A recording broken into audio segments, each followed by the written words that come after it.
25 के दौरान हस्ताक्षरित एक समझौता ज्ञापन एमओयू के माध्यम से अपनी साझेदारी को औपचारिक रूप दिया, जिसका उद्देश्य मेक इन इंडिया पहल के तहत स्थानीय स्तर पर भारतीय प्लेटफॉर्मों के लिए सिस्टम का निर्माण और अनुकूलन करना है। जोरावर के लिए ट्रॉफी एपीएस आधुनिक एंटी आर्मर खतरों, जिनमें टॉप अटैक हथियार और लोइटरिंग ड्रोन शामिल हैं, के खिलाफ एक महत्वपूर्ण ढाल प्रदान करेगा, जो रूस यूक्रेनी युद्ध जैसे संघर्षों में उजागर हुई कमजोरियां हैं। टैंक का हल्का डिजाइन, जो एयरलिफ्ट के माध्यम से त्वरित तैनाती और पहाड़ी इलाकों में गतिशीलता के लिए अनुकूलित है, ट्रॉफी के कॉम्पैक्ट वाहन अज्ञेय वास्तुकला के साथ प्रभावी रूप से मेल खाता है।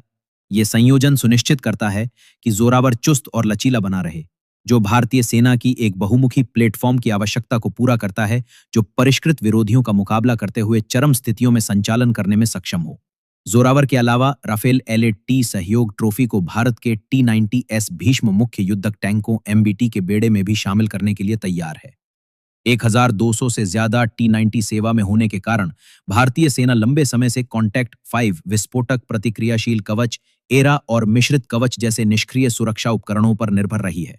हालांकि बढ़ते खतरे के परिदृश्य, जिसमें सटीक निर्देशित हथियार और ड्रोन झुंड शामिल है, ने ऐसे उपायों को अपर्याप्त बना दिया है।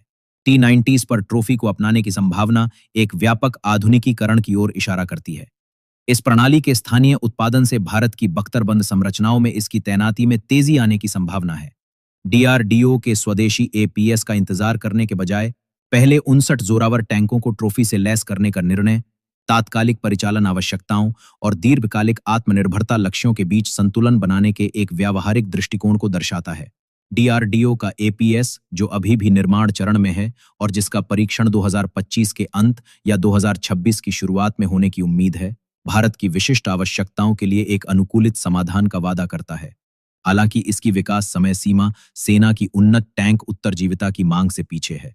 अंतरिम रूप से ट्रॉफी का विकल्प चुनकर भारत यह सुनिश्चित करता है कि जोरावर विश्वस्तरीय सुरक्षा के साथ सेवा में प्रवेश करे, जबकि DRDO के प्रयास अगले बैचों या अन्य प्लेटफॉर्मों में एकीकरण के लिए परिपक्व हो सकते हैं।